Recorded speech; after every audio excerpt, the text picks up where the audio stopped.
of the Public Safety Committee. I'm Jack Weiss. I'm joined by Councilman Ed Reyes. I believe Councilmember Wendy Gruhl will be joining us in a little bit later this morning. And I really want to thank all of you for coming on Friday morning. There are two reasons why we're here.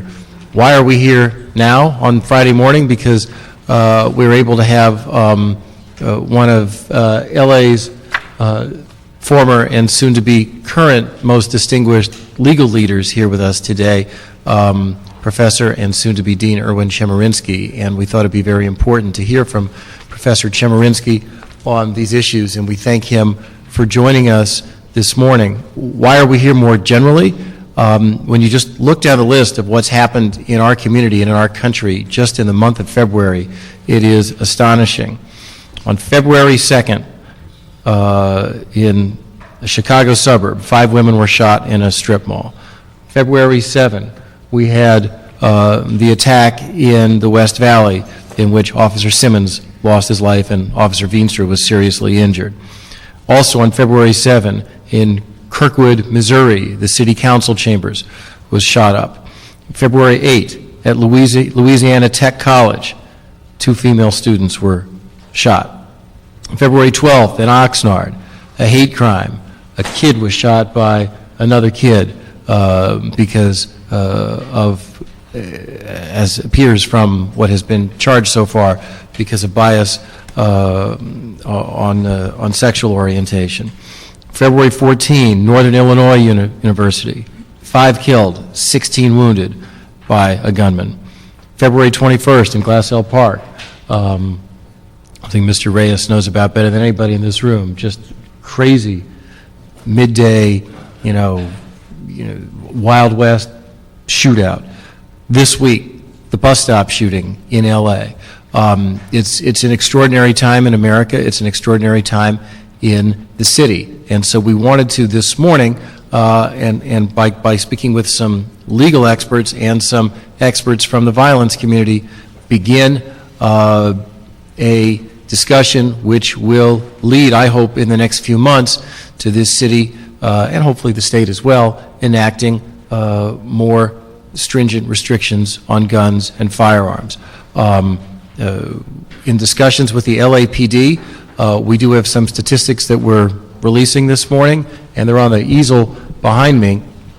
We're familiar with the stats that are typically collected and distributed in this city relating to homicides, and we hear a lot about those. We asked the LAPD to total up how many gunshot victims there were in the city of Los Angeles in 2007. There were 1,905 gunshot victims. Of those, 1,323 were gang-related gunshot victims. And you can see the rest of the stats up here relating to the number of homicides. There were 394 in LA last year. As of this week in Los Angeles, year to date, there have already been 253 gunshot victims. I mean, I think that's just an astonishing stat that we all need to keep in mind. Just as of this week already, not only have 61 people lost their lives, but 253 people, there but for the grace of God, could easily have lost their lives because they were the victims of gunshots, 165 of them in gang-related situations. And so we want to do everything we can today and in the coming weeks and months to get this message out while people are watching these horrific news stories, to get the message out on a more policy and substantive basis. Mr. Reyes. What's startling to me, Mr. Chair, is that last year in my district we had 5 homicides the whole year. Today in my district we only have 10. The shootout that happened this last week, it started in my district and ended in Councilman Garcetti's district. But literally you have bullets going into classrooms of first graders and kids in kindergarten, and it's just an amazing act of lawlessness. So it's not just the fact that it's happening, it's also where it's happening and who's in danger. So it's important that we have this discussion. Well, thank you very much for being part of that discussion, and for the speakers who do not know Councilmember Reyes, He has been a very vigorous advocate in a neighborhood, part of town that oftentimes has seen just horrific violence. And I know he's very eager to hear from all of you on he's, of all the people I know on the council, he may be the most interested, and just give him some ideas on what can be done. We have a number of presenters this morning. We're first going to hear from our law professors.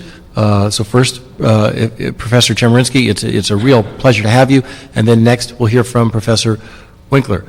So when we have the law professors up here, Professor Adam Winkler from UCLA, and Professor Erwin Chemerinsky from USC Duke, and the Chemerinsky School of Law in Irvine, California.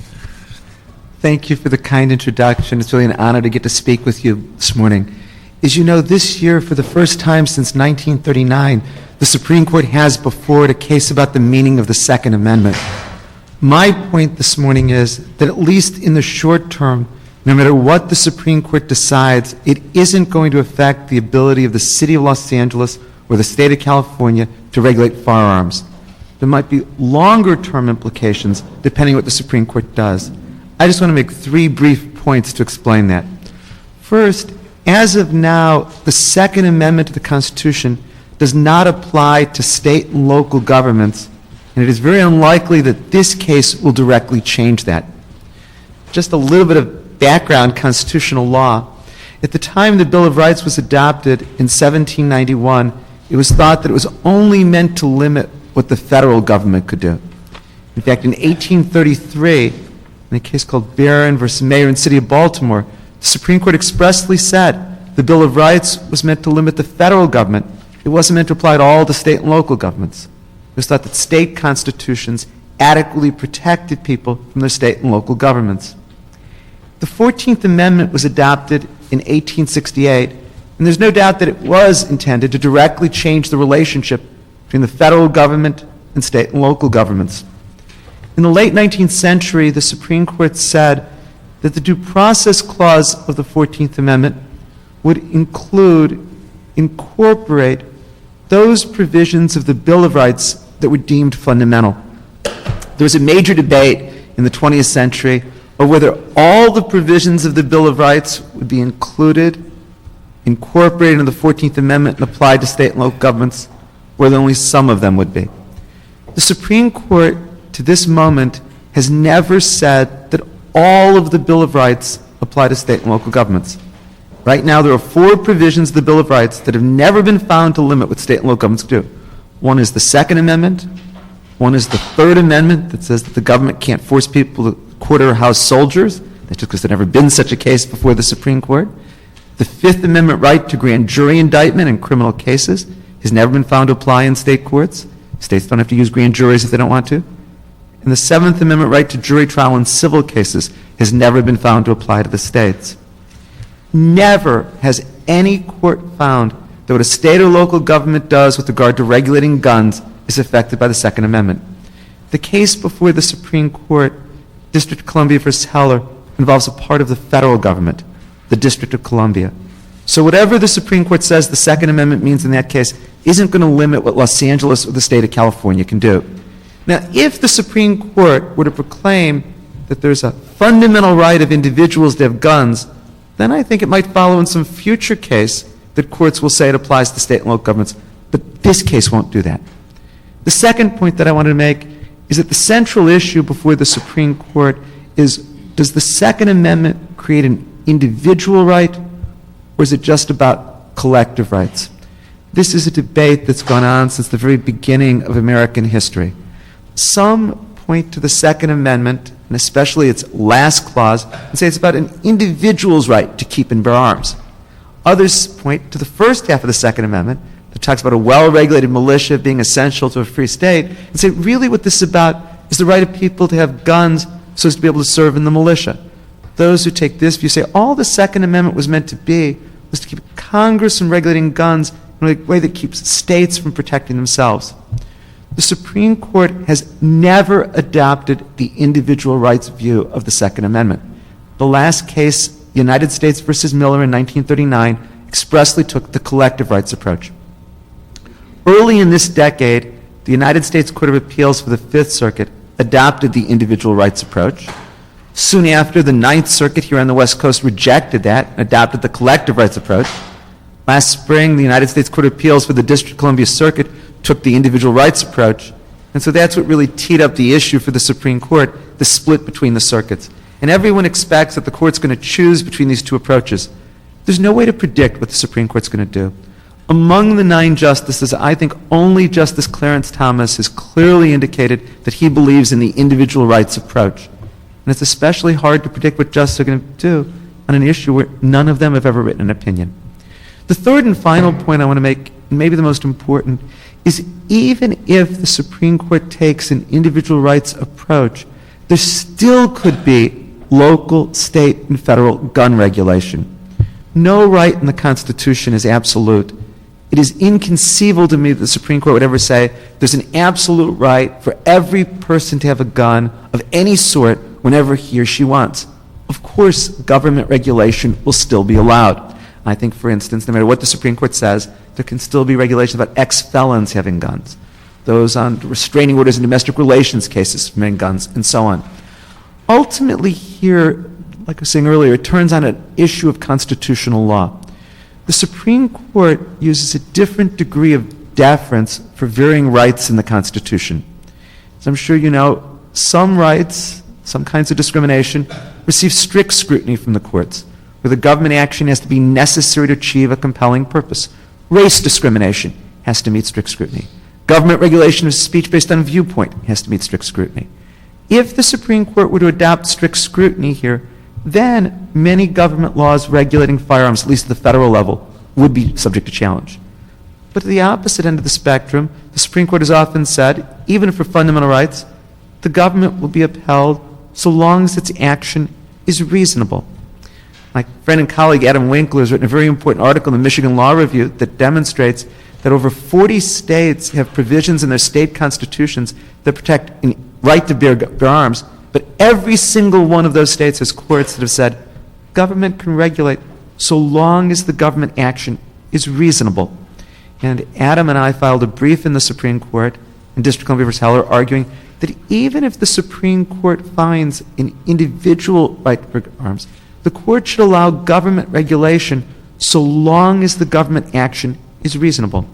And the Solicitor General of the United States filed a brief in the Supreme Court urging essentially the same thing, that even if it's an individual right, it's not an absolute right. There has to be a great deal of deference to the government with regard to guns.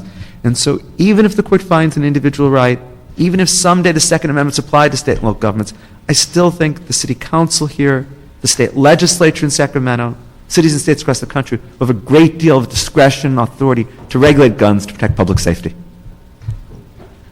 Thank you, Professor. Why don't we ask Professor Winkler to make his statement, and then perhaps Mr. Reyes and I will ask questions of both.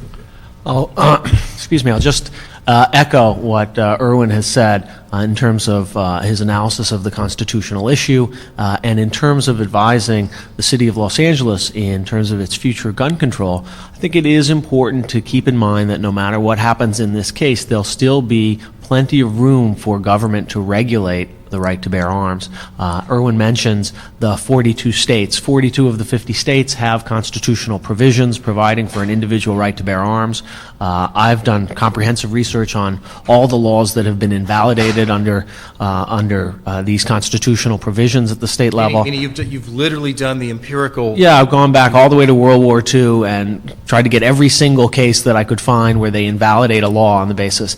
And the cases are extremely few and far between. There are hundreds and hundreds of state court decisions upholding reasonable regulations on the right to bear arms, bans on felons owning weapons, bans on possessing a firearm in a place where alcohol is served or sold, a number of other kinds of restrictions, bans on particular kinds of weapons such as machine guns or assault rifles.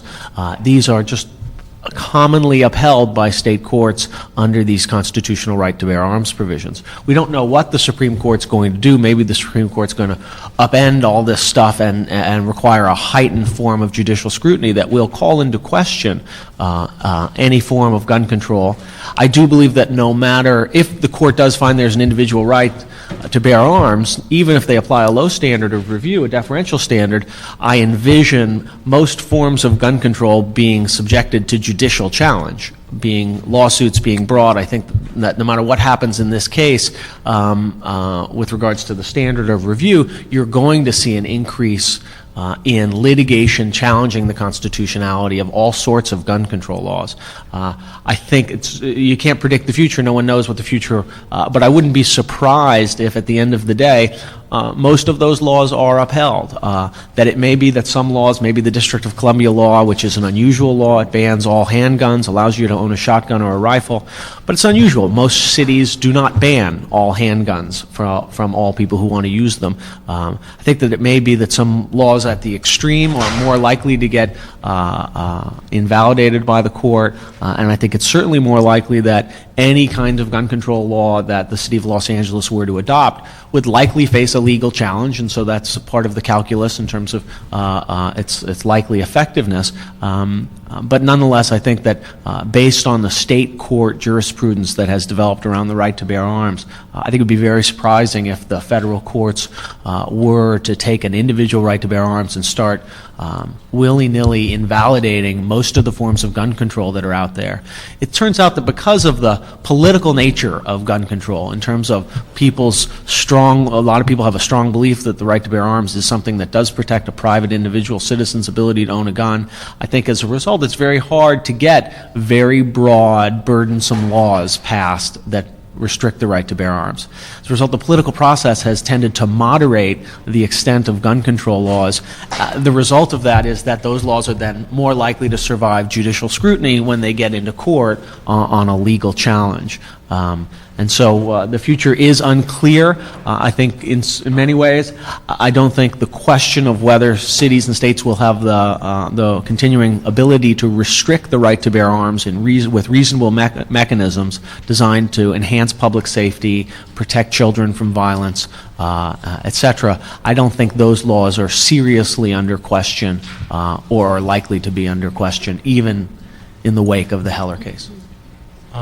I have a question too, but I guess that where I'd start with both of you is, since I know in this committee we're not going to be able to resolve what Heller should or shouldn't say, and we don't know anyway. Right. But I know you filed a brief, and I sponsored legislation that had the city of LA sign on to a brief. My question for you really is, based on what you've seen in your scholarship and experience, are there types of laws that you think cities should be looking at? Smart cities do, that are either smart because they're smart public policy, or they're smart because legally they're the sorts of laws that have met scrutiny in the past and are likely to withstand any scrutiny in the future? What direction would you recommend cities go in when it comes to further restrictions on firearms? Or additional? To the extent that your question relies on sort of a sense of what is good public policy, what kinds of laws are good public policy, I don't have the expertise to make the assessment of which kinds of gun control laws are working or best policies. I will say this with regards to which kinds of policies are likely to withstand judicial scrutiny. Like I say, there's very, very, very few cases. I went back to World War II, 42 states, hundreds of cases challenging the constitutionality of gun control. I found a grand total of 4 laws that were invalidated, and 3 of these laws were laws that ban the transportation of any firearm in any circumstance. So even if your firearm was unloaded and taken apart, you couldn't travel with it, right? So if you moved your residence, you couldn't bring the gun with you. You had to leave it behind. If you bought a gun at a sporting goods store, by the law of the city, you were banned from taking it home, right? These are laws that, those laws are borderline irrational. If you're going to allow people to sell guns, you have to allow them to take the gun with them from the store back home, or if they move residences, to take them from one residence to another. These are really the only laws that are consistently invalidated by the lower courts, by the state courts that we've seen to date.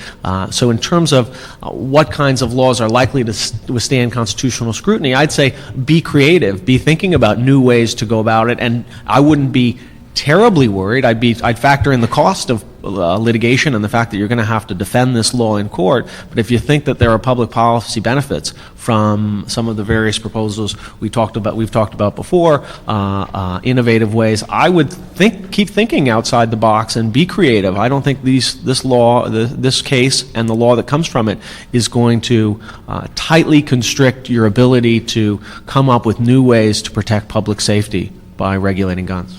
Like Adam, I'm very comfortable talking about the constitutional issue, but I'm not an expert in terms of, from a policy perspective, what's best. Having looked at the kinds of laws that exist, and from a constitutional perspective, I would think of them as who, what, and where laws. There's who should be able to have a firearm, and do you want to have additional restrictions on who can have a gun? What kinds of weapons do you want to prohibit? That I think you can identify particular kinds of weapons and say, we're going to prohibit these because they serve very little useful social purpose, but particular danger. And I think there can also be where laws. You can identify particular places where nobody should be able to have a firearm. There's already laws that prohibit them near schools, laws regulating near parks and the like. But I would be thinking in those categories of what better regulation can we have of who has guns, what type of guns, firearms should we be regulating, and are there additional restrictions on where people can have guns to protect public safety? In terms of, I'm not an attorney, so I apologize. I'm not knowing the legal terms, but in terms of looking at today's trends, you have the youngsters who are given the guns to do the actual shootings because suppose it's a lesser penalty. You have the gang member, a known gang member who may not be a felon, but a gang member who is involved with the transaction in guns, increasing the penalties in regards to those types of actions. Is that a direction that would withhold, given the range of laws you've studied in the past? Absolutely. I think no court has ever invalidated a law for imposing too harsh a penalty on the possession and use of a firearm in a criminal act, and I would find it hard to imagine the courts in the future invalidating such laws. That's traditional criminal penalties are traditionally an area where the courts do approach legislation with a great deal of deference. Even to the extent of allowing very harsh penalties, the capital punishment and whatnot. So I would not think that increasing penalties, even making very, very harsh penalties, would be problematic. Especially, I know Irwin argued a case before the Supreme Court a couple years ago dealing with California's 3-strike laws. I think and the court upheld the 3 strikes laws, even if it meant lifetime in prison for someone who, I think Irwin knows the facts better, but if I remember correctly, in their final offense stole a couple videotapes. I think that case is, while I'd like to think that case is wrongly decided, it is the law of the land, and I think it shows a great deal of deference the courts will use when reviewing criminal punishments where the underlying criminal activity is clearly within the authority of the state or the city to restrict. Thank you. Absolutely. I think that if the government can prohibit somebody from having a gun, the government's going to be able to decide what the penalty is for violating that law. Thank you. Following up on what Mr. Reyes asked, let me throw 2 limiting conditions at you that apply to legislation that Mr. Reyes and I can pass. One is when it's legislation that carries a criminal penalty, we can only enact misdemeanors. We can't enact felonies here in the city of Los Angeles. And the second limiting factor is, whatever the scope of California gun preemption law is, it limits us. And some days we know what it is, some days we don't know. Some days we write a law that tests that, and sometimes that works, sometimes it doesn't. There's the San Francisco case in the California Supreme Court right now. Given those limitations, and going back to your point, Professor Winkler, that be creative. What are the sorts of things that come to your mind, or we ought to consider more seriously when we consider the fact that what we can do here involves misdemeanors, and that we're limited by whatever the scope of California preemption is? I don't know that I have any sort of wealth of creative issues for you, but I'm struck by the chart that's right behind you. And that would be where I would think plenty of focus might go, right? If it's clear that so much of the gun violence in our community is driven by gang activity, that anything you can do to target that gangland use of weapons is going to have a salutary effect on the overall state of public health and public safety in the community. And targeting the gangs through some of the things I know the office is considering, various kinds of injunction mechanisms, might be an effective way to target gang violence that uses weapons. With regards to the larger issues of preemption from the state, obviously that would have to be on a case-by-case basis, try to figure out what you're entitled to do. Let me just highlight a couple of things that Adam just said. You mentioned the ability to adopt criminal laws that have misdemeanor consequences. You also can adopt laws, as you know so well, that have civil consequences. So the idea of authorizing civil injunctions that the city attorney can enforce is something else you can do. And a key thing to remember is, whereas a criminal prosecution, even for a misdemeanor, requires proof beyond a reasonable doubt, enforcing a civil injunction just requires proof by preponderance of the evidence. So to the extent that you authorize injunctions that the city attorney can enforce, it is less than the criminal standard. The other thing that I would emphasize is that to the extent that there is a neighborhood where there's a particular gang problem, I think you could create a gun-free zone for that particular neighborhood. For anyone who's been convicted of a gang-related crime, I think you could get an injunction to keep that person from having a gun, as well as laws that prohibit people from having a gun. So preemption may also depend on whether you're adopting criminal or civil penalties as well. And I think that's something that may incline the City Council to think in the injunction direction. And since, and I don't know if Mr. Reyes wanted to follow up on that, but since I assume if there is ever a challenge, and I assume if we do pass new gun legislation, there likely would be challenges.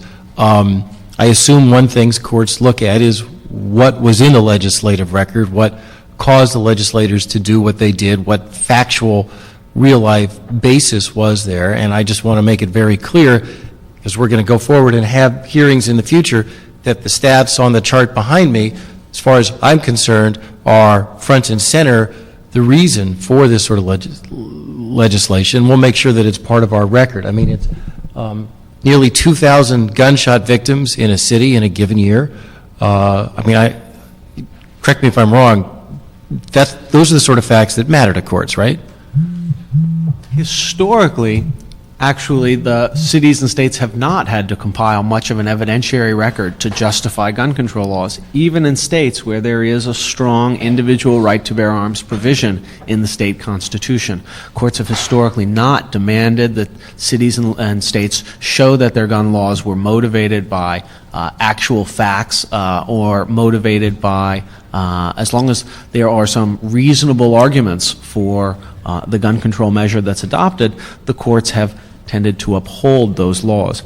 I think this is a question that's very much up in the air in the D.C. versus Heller case. Some of the briefs have argued about what level of evidentiary record, what degree of proof the legislatures must have in order to adopt gun control laws. I think that's one of those open questions. If I were preparing gun control laws now and I were to advise you in the preparation, I'd say I would start preparing good records. Historically, you haven't needed to have that kind of fact-finding to justify laws. It may be that come June you will have to have a better detailed record. I could see one possibility that the court says, well, we'll allow gun control laws to be constitutionally permissible so long as the legislatures have good evidence to back up their claims that these laws are going to serve their underlying purposes of promoting public safety. The only thing I'd add is, in addition to the statistics, there's also the experience that can be the basis for legislation. The Supreme Court has constantly talked about local governments can react to the experiences they have. I think there's going to be a great deal of deference to City Council adopts regulations specifically oriented towards gangs. Let me give one more example. Councilman Weiss, you began by talking about the shooting at Northern Illinois University. I have no doubt that if this City Council, any City Council state, want to adopt a law prohibiting firearms on college campuses, in light of what happened at Northern Illinois University, in light of what happened at Virginia Tech University. I think you could say that's a place where the presence of guns poses a special danger, and there's no social need for guns on college campuses. There are many college campuses in the city of Los Angeles. I think you could be a leader in the country, adopt a model law, and I don't think you need statistics, just the real-world experience, the tragedies we've witnessed in the last year. And Bill, a motion coming I think up. any law that protects professors from their students and potential possession of guns is a good idea, so. Do you have any more questions for these panelists, Mr. Reyes? No, I just want to thank you. When these issues come up, there's always the controversy. Well, if we're going to apply these laws, it makes sense here, but yet you have sales of guns outside the city limits. Crime doesn't care about political boundaries. They're going to move where it can. So how effective are they? I mean, all this push and pull type of the discussions. But I believe we need to start getting more creative and looking at a much more laser-like approach geographically, given the intensity. When you start equating issues of density, poverty with crime, and then you start looking at the alignment of those variables with the incidence of crime, it becomes pretty clear that geographically we can start pinpointing these things. And I think that's something we need to start exploring and be more effective in supporting our men and women in blue. So thank you for that insight, and hopefully we can use this material to move forward with some, like Councilman Weiss has said, he's feeling some emotions coming on, so I think it'll be good that we move in that direction. I really appreciate both of your being here, and it's great to have you in LA, and it's going to be great to have you back, Professor Chemerinsky. Look forward to it. Thanks to both of you for coming. Our next we're going to hear from Julie Leftwich from the Legal Community Against Violence.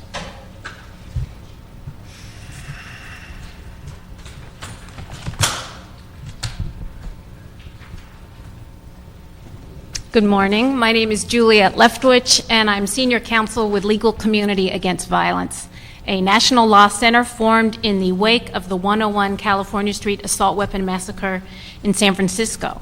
We provide free legal assistance to state and local governments seeking to adopt or defend laws to reduce gun violence. We also track all federal, all state, and all local gun laws in California. We were pleased to have the opportunity to assist the District of Columbia in the Heller case by coordinating the filing of amicus or friend of the court briefs in that case.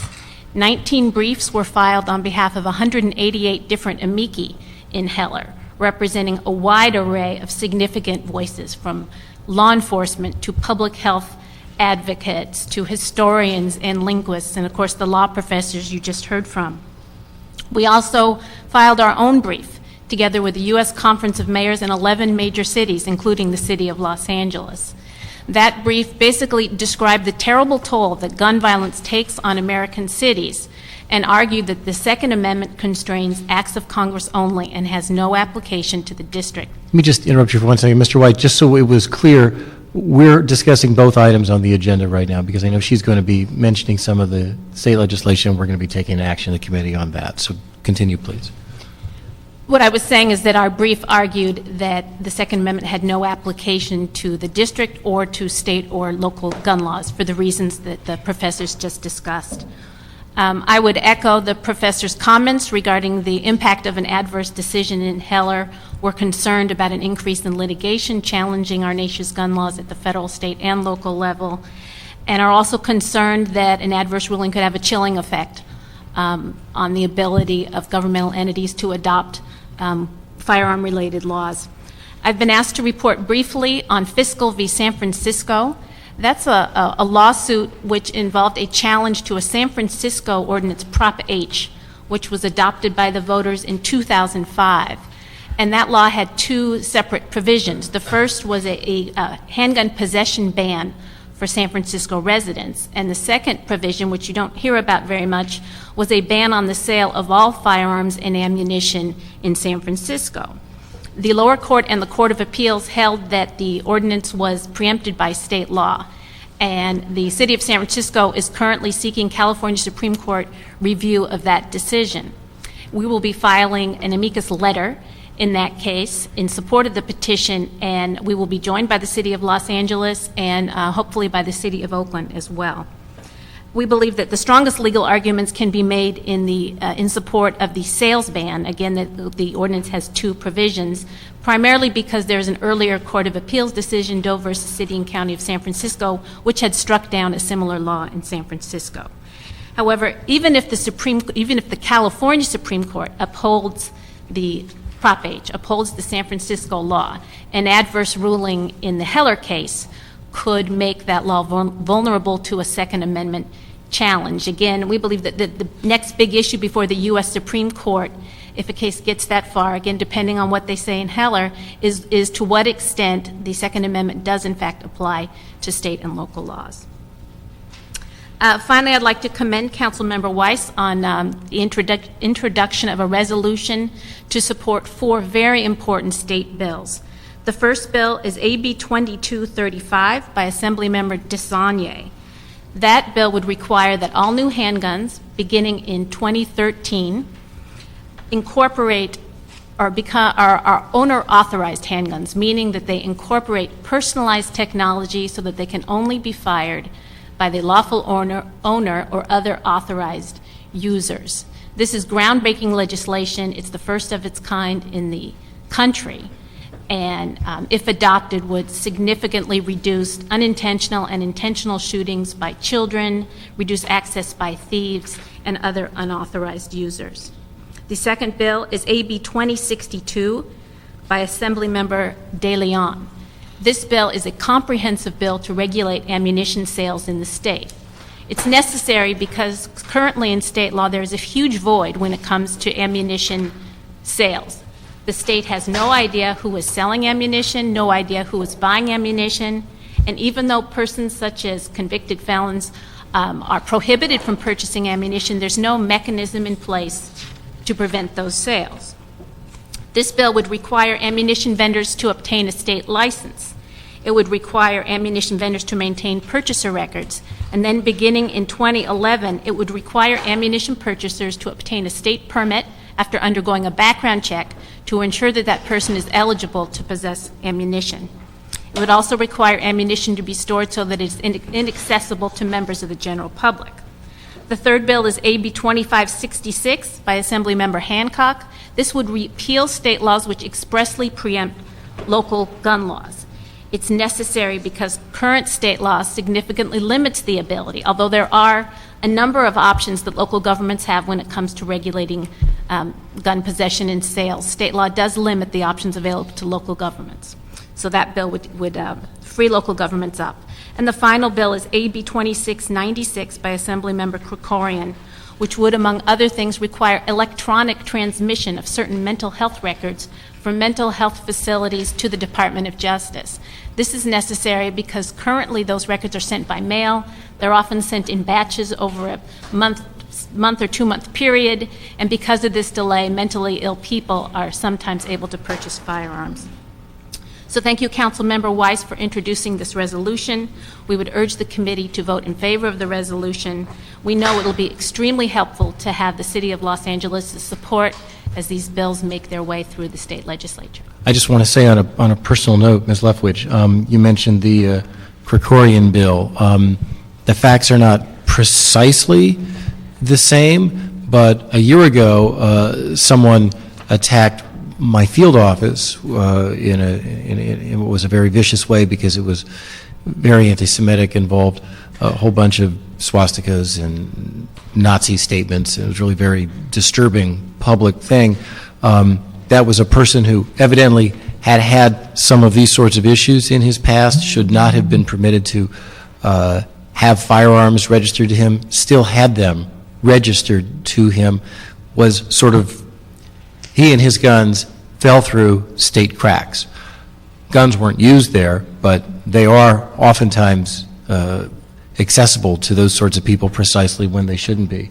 And Mr. Reyes, one thing that we will be doing today as a committee is forwarding to the council our request that the city go on record in support of these bills early. They were all just introduced, and we want to just get the city of LA. Fantastic. Early. Why don't you take it away? I do have one question, and in terms of the tracing of the actual bullets, having an ID number on bullets, is that incorporated in any of these legislative actions that have been cited this morning?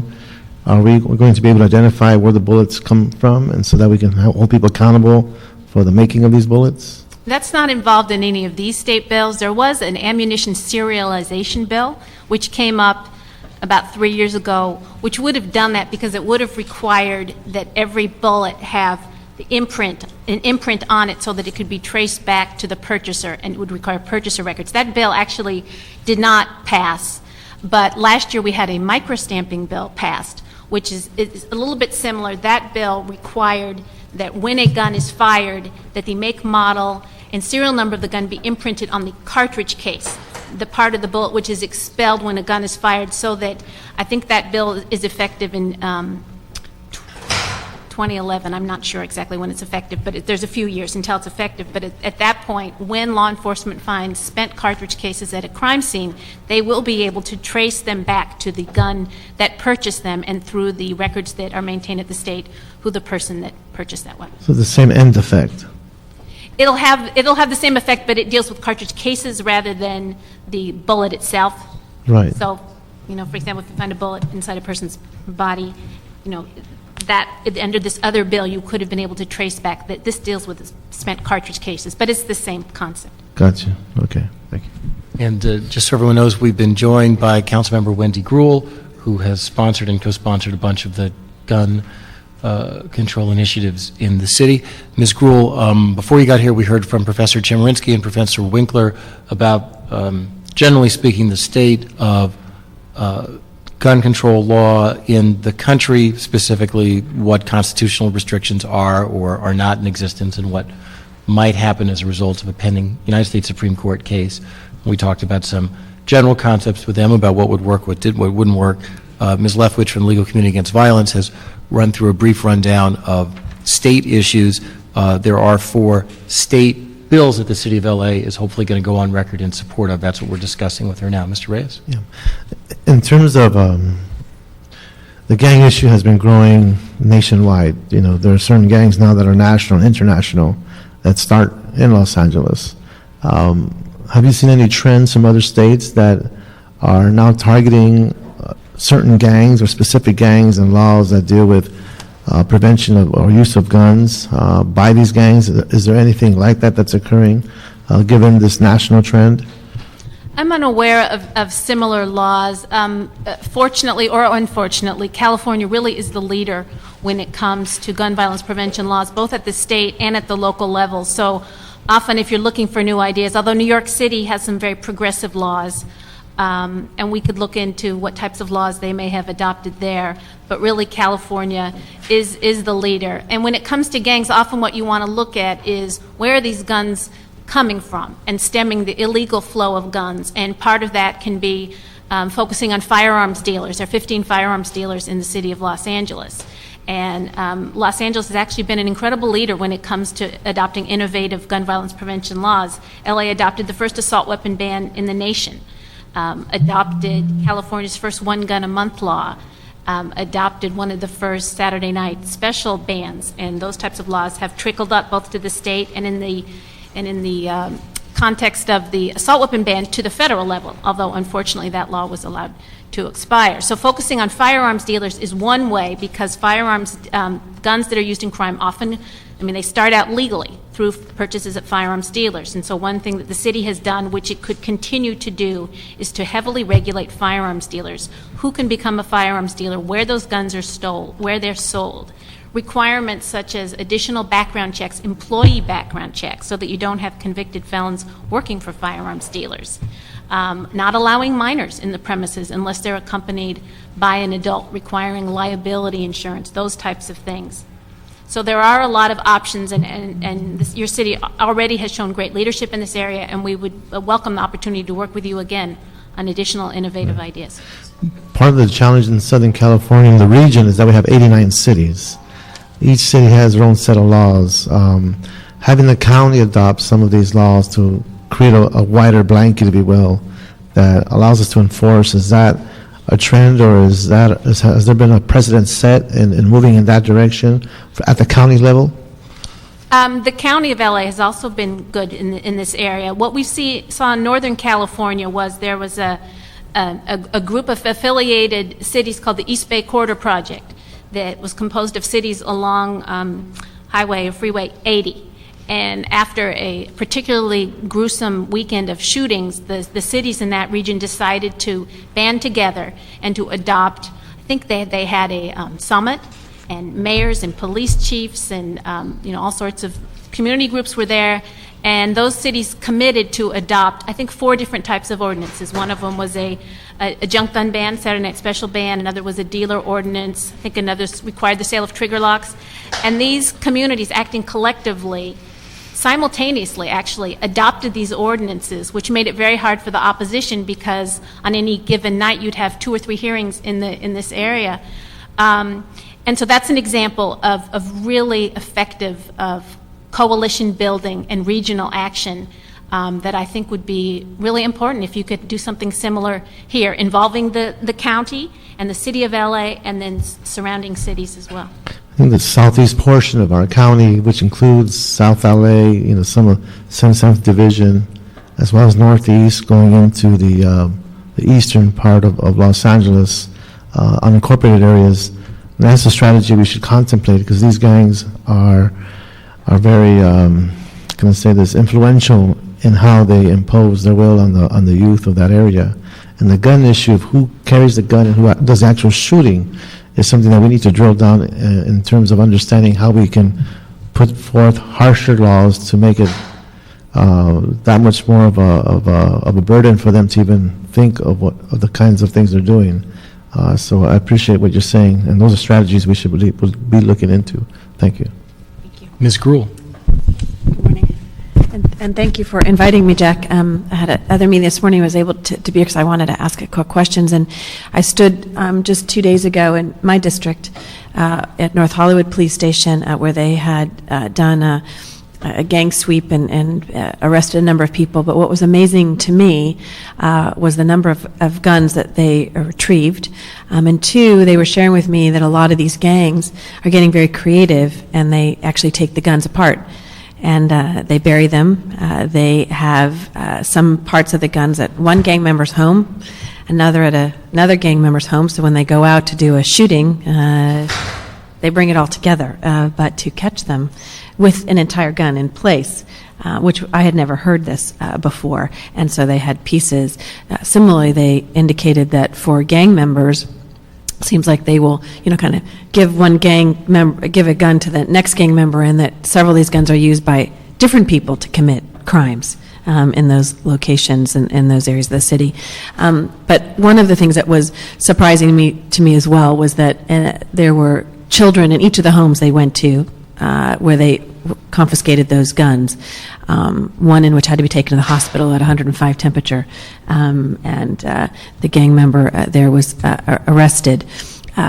If you could just refresh my memory and whether there are gun laws, I know locking up the guns and so forth, but particularly when there are children in the home, the restrictions that we have, or if there's any laws that have been on the books related to that. Well, there's a state law. It doesn't directly require people to store their guns safely. It's kind of an indirectly. What it says is that if a child gets a gun, and there's different levels of penalties depending on if the child kills another person or him or herself, or brandishes the weapon, takes it in public, the parent will be liable unless the gun was stored safely, or there's some other exceptions. So that's the way the state law is written. So it's somewhat indirect. A better approach, we believe, would be to have an affirmative obligation that doesn't wait until after the fact, till something terrible happens, and says that people must lock up their guns. And this is something that... Because you're right. I mean, it's too late if they have just taken that gun and accidentally, hurt someone in that place. It's too late for that particular family who has been traumatized by that. And again, I know in the gang members incidents, we're going to be getting them for other, much stronger issues that they have done, whether it be a shooting or so forth. But when you can add on additional penalties for them related to that, it's just an interesting idea. And is there any place in the country that has those requirements of I believe requiring... Massachusetts is the only state that requires that, an affirmative obligation. Affirmative obligation to do that. And locally, in San Francisco adopted a law last year that requires the safe storage of firearms. The only potential issue with that law locally is a preemption issue, because in the Doe versus City and County of San Francisco case I discussed earlier, which struck down a handgun possession ban in San Francisco, there's some language about how the field of residential handgun possession is preempted. It's unclear what that means. Does that mean, as in that case, you can't take away people's guns completely? You can't completely ban handgun possession? Or does it mean you can't touch guns in any way once they're in a person's home? So, again, you may end up with litigation over that type of law. San Francisco does have it. Strong arguments can be made that it's not preempted, but a lot of these things, when you're considering new laws, it's uncharted territory. Thank you. Thanks, Mr. Reyes. Thank you, Ms. Lipton. I want to thank you publicly yet again for being basically, as far as I'm concerned, the de facto outside counsel for cities that are looking at this stuff. When I carried the measure on lost or stolen guns, I mean, all the intellectual heavy lifting was yours, and in the months and weeks ahead, when we roll out new laws, they're all going to have your imprint on their casings, so to speak. It's our pleasure, and we really appreciate your leadership on this issue. Thank you very much. Thank you. We're now going to hear from the Los Angeles Police Department. Mr. Chaliff, were you going to, and your officer as well, wanted to speak for a moment about these issues as well, and we really appreciate your being here.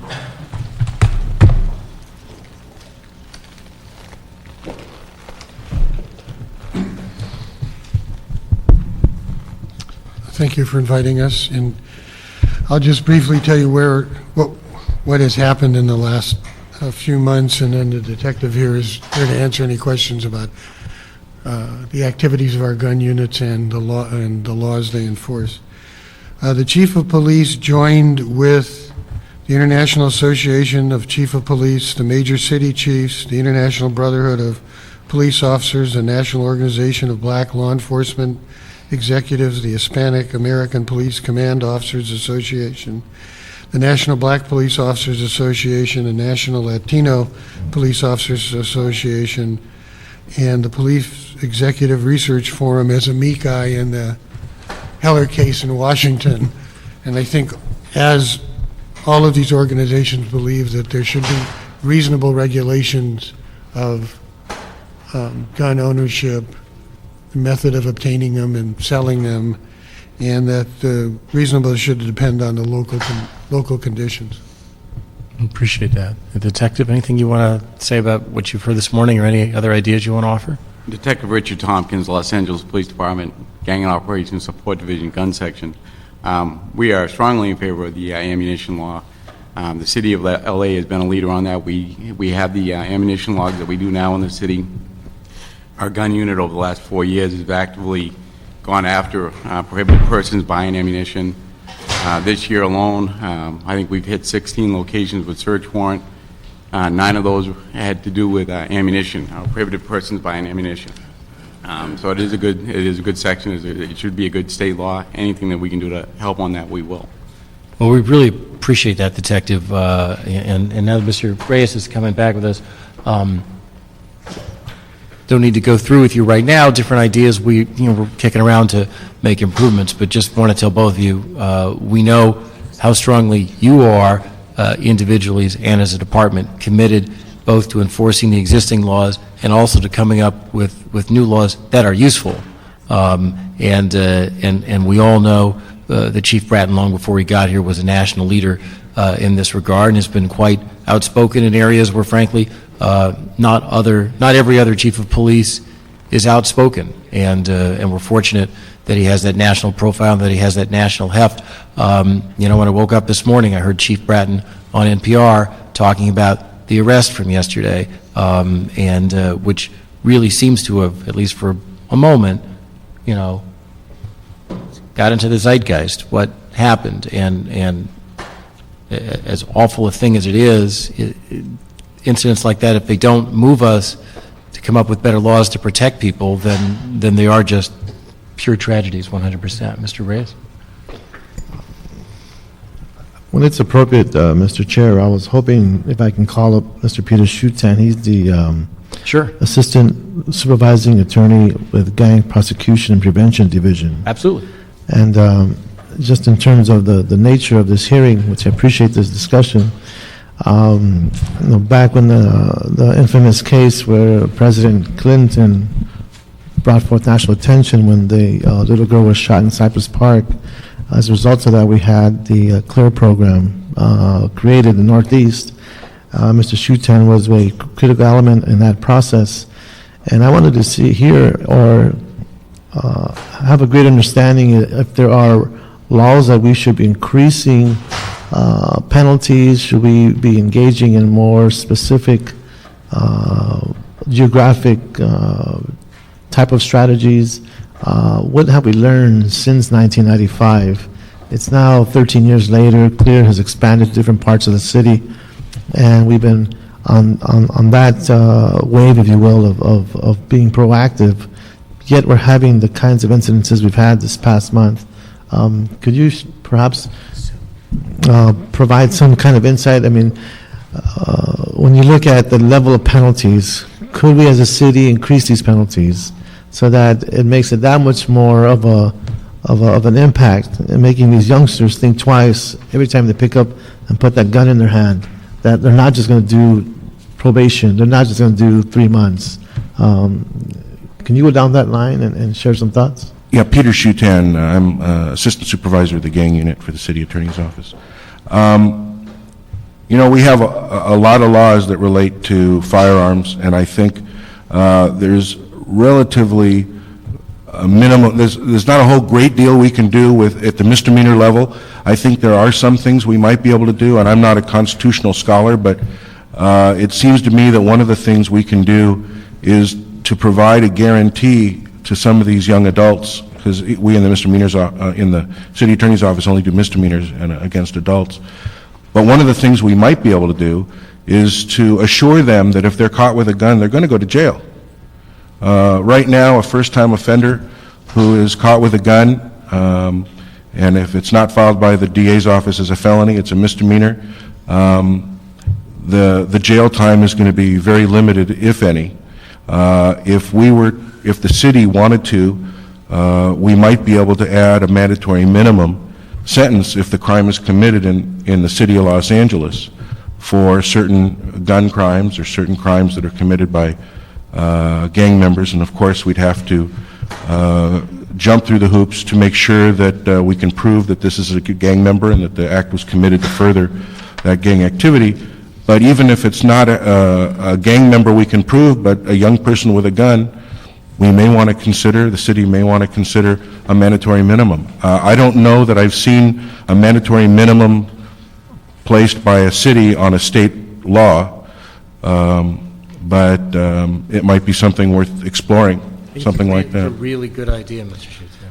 Mr. Tan, in terms of gun-free zones, I know you were just mentioning that we were speaking outside, that we do have these overlays around schools already, but we could intensify the penalties in those gun-free zones, or we could perhaps expand the gun-free zones, not just from schools, but to include the neighborhoods where these gangs are known to penetrate. We probably could do that. I know that the safe school zones, Penal Code Section 626.9 provides an enhanced penalty for anyone convicted of a gun crime in the school within 1,000 feet, I think, of a school. I don't remember the distance exactly.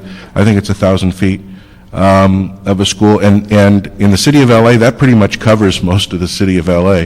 But gun-free zone, I mean, depending on how it's presented and how it's enforced, certainly it seems to me it would be reasonable to enforce an enhancement or something if someone is found with a gun inside those areas. Certainly something worth exploring. In terms of knowing who has guns, when the incident occurred on Aragon, when they emptied 14 bullets into that one man while he was holding his granddaughter, according to reports, people came out of their homes and shot back at that assailant. Would we be, how can I say this? Would we be out of line from a legal point of view if we knew who had guns in our neighborhoods? I mean, is that against our individual rights? Because we don't even know who in our street has guns, let alone legal illegal. Is that something that, I mean, are we going too far if we start identifying people on who actually has guns on the street? Well, as a practical matter, it would be great to know who had the guns, especially the ones that aren't legally transferring them and are not legally possessing them. The problem is most of the bad guys don't have guns that are Legal, in the right. legal network, that are traceable.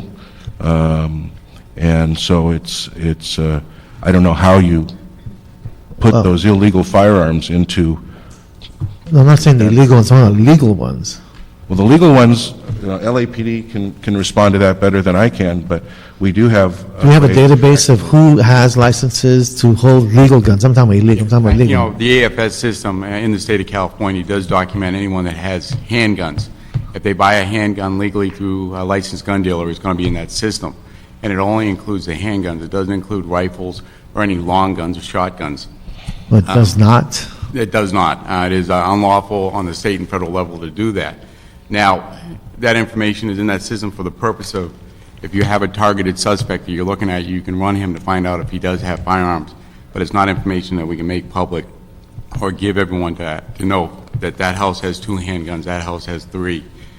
We can't provide that information. It would be, again, we'd be in trouble. I'm not sure exactly what section that's under, saying that we can't do that. It's a constitutional issue? Yes, I think it falls under a federal issue. So it does come down to, again, the state of California does have the right, the AFS system since 1990. Any gun that's been sold in the state of California has to be done so through a licensed gun dealer anywhere in the state of California, and that information is in the system. So I can come up with a name, a driver's license information, date of birth, address, and I can also come up with a description of the gun, a very specific description of the gun. I can run either by the serial number of the gun, or I can run by the name of the suspect or the person that I'm running. So I can put in a person's name and come up exactly how many handguns he has. But it only... That are registered. Yes, it'll only show the ones that he did lawfully through through a licensed gun dealer. But it's limited to handguns. Yes, it is. Okay. Now, again, you can do a trace on a shotgun or a rifle, but it's going to be a hand search by ATF or DOJ through the licensed dealer that sold that gun, and it does take quite a bit of time to do so. Thank you. Also, if I can add, related to the gang issue that you were talking about, is that on any misdemeanor in the state of California, we can add the gang enhancement under 18622, which changes any misdemeanor from if it's a 6-month maximum. If we can prove the enhancement under 18622, it changes that 6-month misdemeanor to a 1-year misdemeanor and adds a 180-day minimum. And it adds a 180-day minimum to any already 1-year misdemeanor. So, and our unit, the gang unit, is aggressively pursuing those enhancements. Thank you. Thank you. Really appreciate that. Appreciate your efforts as well and your great ideas, Mr. Shutan. We're now going to hear, we've got 3 advocates from different organizations who've been really active in these issues and have been great partners with city government in all of them. First, Devin Cotter from Women Against Gun Violence, then Michelle Deutschman from the Anti-Defamation League, then Carol Tantow from the Domestic Violence Task Force. Would love to hear your public comments as well, and then Mr. Reyes and I are going to recommend approval of the city's approval of the state measures that Ms. Leftwich mentioned. So, I guess I'll start. I want to thank you for inviting me here. My name is Devin Cotter. I'm the Advocacy Manager at Women Against Gun Violence. I would like to speak briefly about the Heller case and just raise an issue that wasn't brought up previously, and that's the danger of handguns specifically to youth and children. The simple nature of handguns make them much more accessible to youth. A Beretta 92 is one of the most common police pistols. It weighs about 2 pounds empty. The Glock 17, which is another common police pistol, weighs 2 pounds fully loaded and only has a trigger pull of 5 pounds, which is a weight easily pullable by a 2 or 3-year-old child. The One of the more common shotguns, the Remington 870, which is a classic pump-action shotgun, weighs 7 pounds and is 48 inches long, muzzle to butt. So you can see just from simple ability to hold the weapon, a handgun poses much more dangers to small children than a long arm would. Also, in the District of Columbia, they found that youth suicides with firearms, that's suicides by firearms for people under 16, diminished greatly during the handgun ban. There were actually no youth suicides by firearm between 2000 and 2002, whereas other means of suicide in the district did not decline, nor did they raise. So youth were not choosing other options. They simply weren't committing suicide. Other states that don't have such strict gun laws are being affected by youth suicides pretty commonly, especially rural states, such as Alaska, Montana, and Idaho, which led the country with 14, 15, and 15 youth suicides by firearms nationally. As for the current ammunition, Women Against Gun Violence is the sponsor of De Leon's bill, AB 2062, the ammunition background check bill. And the ammunition record-keeping provisions are based largely on Los Angeles' record-keeping, and we greatly appreciate the support of the city on this bill. I know that Councilmember Reyes had asked about tracing guns. We're hoping that one of the outcomes of this bill will be tracing who has illegal weapons by tracing the purchasing of ammunition. People aren't going to drive to Arizona or Nevada to purchase ammunition. They're going to purchase it locally, and we'll be able to trace them. So I appreciate the council's support. Thank you. Thank you, and please let Ms. Lane know how much we appreciate everything that she's done for this city, and we all, I know, owe her a debt of gratitude, and we really look forward to continuing to work with her and with you as we move these issues forward. Duke it out. Carol, Michelle? All right, I'll go ahead. Good morning, everyone. My name is Michelle Deutschman. I'm the Western States Counsel at the Anti-Defamation League. And as the statistics indicate and the expert testimony indicates, gun safety and regulation are critical matters. And I want to start by commending Councilmember Weiss for his leadership on this issue. And I want to thank the members of this committee for turning their timely attention to this matter. As you may know, the ADL is a national civil rights and national human relations organization, and we are dedicated to fighting bigotry and hatred in all of its forms. One of the ways that we work to fulfill our mission is by monitoring extremist groups around the country and by exposing their hateful ideology. Gun violence and the caching of dangerous weapons are commonplace among extremists. If states were to lose the right to regulate firearm ownership, it would further the ability of these individuals and groups to obtain weapons that they can then use to pursue and promote their radical ideology. As some of the gun advocate groups have expressed, we work with the country's youth. And sadly, we all too frequently deal with schools that have suffered from acts of senseless violence, which further emphasizes the imperative nature of making sure that states maintain the ability to keep guns out of the hands of people who perpetrate violence on campus. Like the City of LA, ADL joined a broad coalition of religious and civic and community and civil rights groups in filing a friend of the court brief in the Heller case. Using history as a guide, this amicus contended, much as the professors described, that the Second Amendment should not be interpreted as limiting a state's authority to regulate firearms when they're trying to protect the life and liberty and property of their citizens. In fact, the amendment can only reasonably be read as prohibiting the federal government from interfering with the state's ability to regulate such things. The common bond among the 30 groups that filed this brief was our strong interest in stemming the tide of gun violence in our communities. I know that this committee shares that goal, and passing the resolution before you will further our progress toward meeting that end, and I urge you to do so. Thank you. Thank you for being here. And Ms. Tanto. My name is Carol Tanto. I am the chair of the city's Domestic Violence Task Force. And I'm also a frontline worker. I have spent the last 12 years working with victims of domestic violence, mostly in conjunction with law enforcement and medical facilities. And statistics are great, but I'm the one who's always going to be talking about what we can't count. And that is a more global effect of the impact of gun violence in our society. And so I'm going to tell you a story about one of the gunshot victims who was not on Councilmember Weiss's list from this month. I am working with her right now. The perpetrator is not in custody.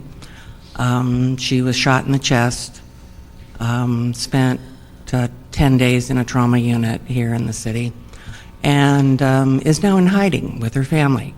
And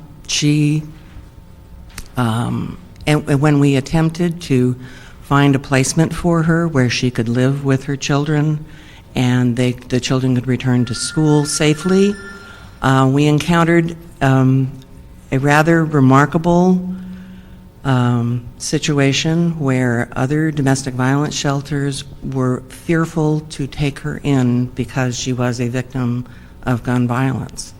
And that's just a very real fact about how this impacts our society in general. And to that end, it's something that we are looking at among ourselves in the domestic violence community. These are the people we do need to serve, and we're looking at that. Our shelter has been in place for 30 years. Location has never been disclosed, but it is fitted with bulletproof glass. Wow. It's pretty breathtaking. It's really amazing what you do on a daily basis, and all of us appreciate how much you and your organizations and the folks who work with you, how much you give on this issue. And our job is to not let you down and to give you the support you need, and hopefully Mr. Reyes knows this more than any of us, to come up with new ways to really address, the folks who are in these numbers and the folks who aren't. I just want to say thank you for your hard work. I know incrementally we're beginning to respond to this issue of domestic violence. There was a time in which not even our police stations allowed for accommodations when there was a victim of violence, and actually had them in the same waiting room as the perpetrator, and just the insensitivities of 20 years ago. We're moving in a different direction now as a city, and I thank the LAPD for that level of understanding, but not for your advocacy, much of this work probably would not be happening. So thank you for your hard work and all the sacrifices the organization has demonstrated. Thank you. Well, thank you all for coming. Thanks to our panelists, Professor Chemerinsky, Professor Winkler, Ms. Leftwich, the folks from the LAPD, and Peter Schudan from the City Attorney's Office.